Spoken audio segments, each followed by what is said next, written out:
हम सब अपने जिंदगी में प्यार चाहते हैं ना। ये एक ऐसी चाहत है जो शायद हम सबको जोड़ती है। लेकिन एक अजीब बात है, हम हमेशा इस पर फोकस करते हैं कि हमें कोई प्यार करने वाला मिले या हम प्यार महसूस करें।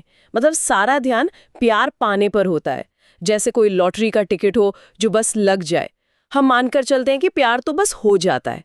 और शायद यही यही सबसे बड़ी गलतफहमी है।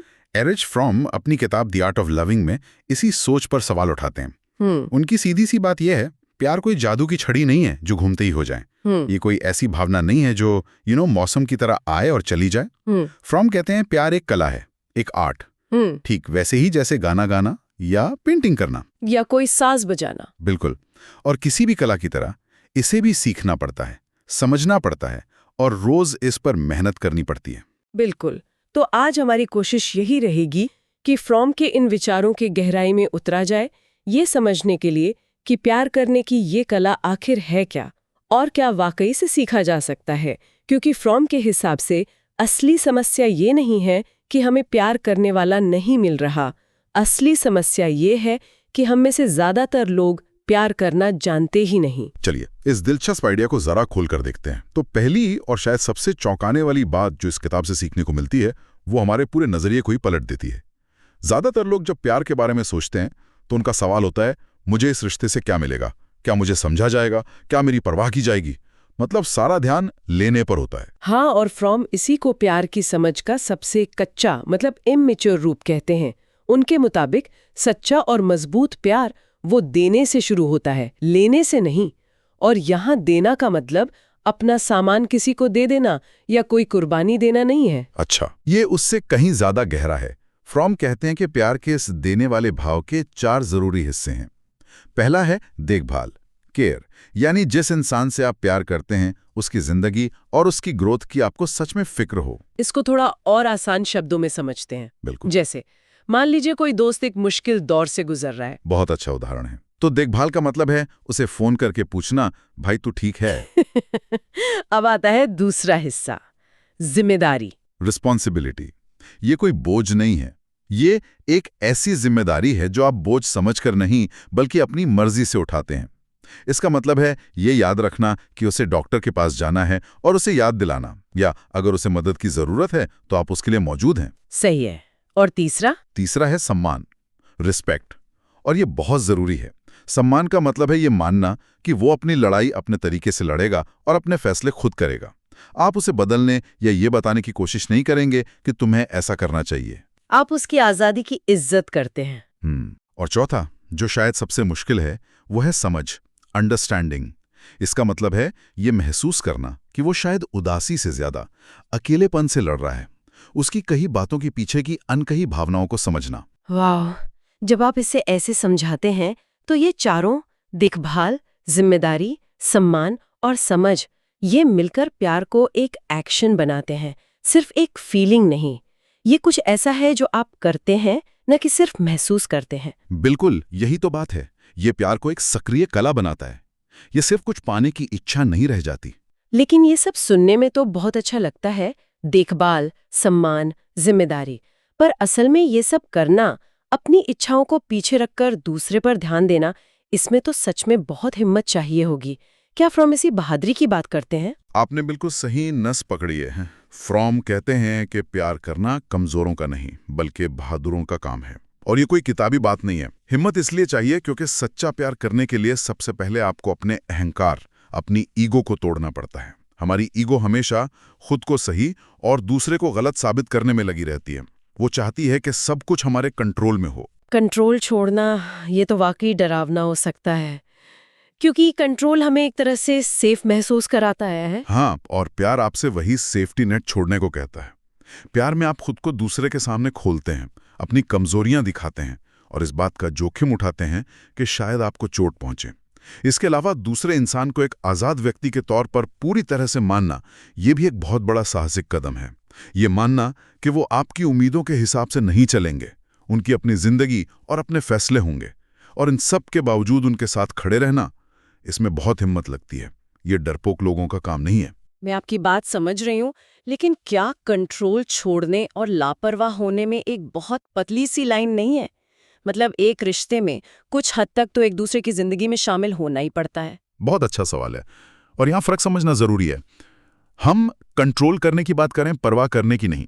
कंट्रोल का मतलब है तुम्हें वही करना चाहिए जो मुझे सही लगता है, जबकि परवाह का मतलब है मैं तुम्हारे लिए यहां हूं, तुम जो भी फैसला लो। अच्छा। एक में आप दूसरे को अपनी कठपुतली बनाना चाहते हैं, दूसरे में आप उससे एक मजबूत इंसान बनने में मदद करते हैं। तो हिम्मत कंट्रोल छोड़ने में है, जिम्मेदारी छोड़ने में नहीं। ये फर्क समझना बहुत जरूरी है। तो अगर प्यार में इतना कुछ देना पड़ता है, तो फिर हम खुद के लिए क्या बचाएंगे? मुझे लगता है कई लोग इसी डर से पीछे हट जाते हैं। क्या फ्रॉम इस बात पे भी कुछ कहते हैं कि दूसरों को प्यार करने से पहले खुद का क्या? हाँ, और ये उनके दर्शन की नींव है।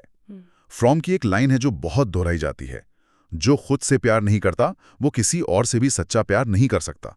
लेकिन इस खुद से प्यार को अक्सर लोग गलत समझ लेते हैं। हाँ, मतलब घमंड या स्वार्थ समझ लेते हैं। बिल्कुल, ये मैं सबसे अच्छा हूं वाली भावना नहीं है। तो फिर इसका सही मतलब क्या है? फ्रॉम के लिए खुद से प्यार करने का मतलब है वही 4 चीजें अपने साथ करना जो हम किसी और के लिए करते हैं। अपनी देखभाल करना, जैसे सही खाना, सोना, अपने जीवन की जिम्मेदारी लेना, अपनी गलतियों को मानना, अपना सम्मान करना, मतलब खुद को कोसना बंद करना और खुद को गहराई से समझना कि आपकी भावनाएं कहाँ से आ रही हैं। मतलब अगर कोई इंसान हर वक्त खुद की बुराई करता रहता है या अपनी ज़रूरतों को नज़रअंदाज करता है, तो वो दूसरे की भावना और ज़रूरतों को कैसे समझेगा? बिल्कुल सही। जो व्यक्ति लगातार खुद की आलोचना करता है वो दूसरों के प्रति भी आलोचक रहेगा। जो व्यक्ति खुद की जिम्मेदारी लेने से भागता है वो रिश्ते की जिम्मेदारी कैसे उठाएगा? खुद से प्यार करना एक तरह की बुनियाद है। जब आप खुद को एक मुकम्मल और सम्मान के लायक इंसान के तौर पर देखते हैं, तभी आप किसी दूसरे को भी उसी नज़र से देख पाते हैं। इसके बिना जो भी रिश्ता बनता है वो अक्सर एक दूसरे के खालीपन को भरने की कोशिश पर आधारित होता है, सच्चे जुड़ाव पर नहीं। तो ठीक है, हमने ये समझ लिया कि प्यार देने का नाम है, इसके लिए हिम्मत चाहिए और खुद की समझ भी। अगर ये एक कला है, तो इसे रोजमर्रा की जिंदगी में उतारना भी जरूरी होगा। मतलब इसका अभ्यास करना होगा। लेकिन प्यार का अभ्यास, ये सुनने में कितना अजीब और अनरोमांटिक लगता है, जैसे कोई होमवर्क हो। मैं समझ सकता हूं ये सुनने में क्यों अजीब लगता है, लेकिन सोचिए, क्या कोई सितार वादक ये कहता है कि आज रियाज करने का मूड नहीं है? ये तो अनरोमांटिक है। नहीं, क्योंकि वो जानता है कि कला को जिंदा रखने के लिए अभ्यास जरूरी है। फ्रॉम कहते हैं कि प्यार भी एक दैनिक अभ्यास है और इस अभ्यास के लिए भी कुछ गुण चाहिए जो किसी भी कला को सीखने के लिए जरूरी हैं। जैसे कि पहला है धैर्य, पेशेंस। रिश्ते कोई अमेज़न प्राइम की डिलीवरी नहीं है जो एक दिन में बन जाए। किसी को समझने में, उसके साथ तालमेल बिठाने में वक्त लगता है। आज की तेज रफ्तार दुनिया में हम धैर्य खोते जा रहे हैं। सही बात है। दूसरा है अनुशासन, डिसिप्लिन। प्यार तब नहीं होता जब आपका मन करे या सब कुछ अच्छा चल रहा हो। अनुशासन का मतलब है कि आप तब भी कोशिश करते हैं जब आपका मूड ठीक न हो या चीजें मुश्किल लग रही हों। ये आपकी प्राथमिकता होनी चाहिए। और शायद तीसरा गुण आज के जमाने में सबसे मुश्किल है, ध्यान देना। बिल्कुल। तीसरा गुण है ध्यान, कंसंट्रेशन। यानी जब आप किसी के साथ हैं तो आप सच में वही हों, सिर्फ शरीर से नहीं बल्कि दिमाग और दिल से भी। अपने फोन में या अपने ख्यालों में नहीं। किसी को अपना पूरा ध्यान देना, यह प्यार का एक बहुत बड़ा सबूत है। सोचिए, जब कोई आपकी बात सुनते सुनते फोन देखने लगे तो कैसा लगता है? लगता है कि आप जरूरी नहीं है।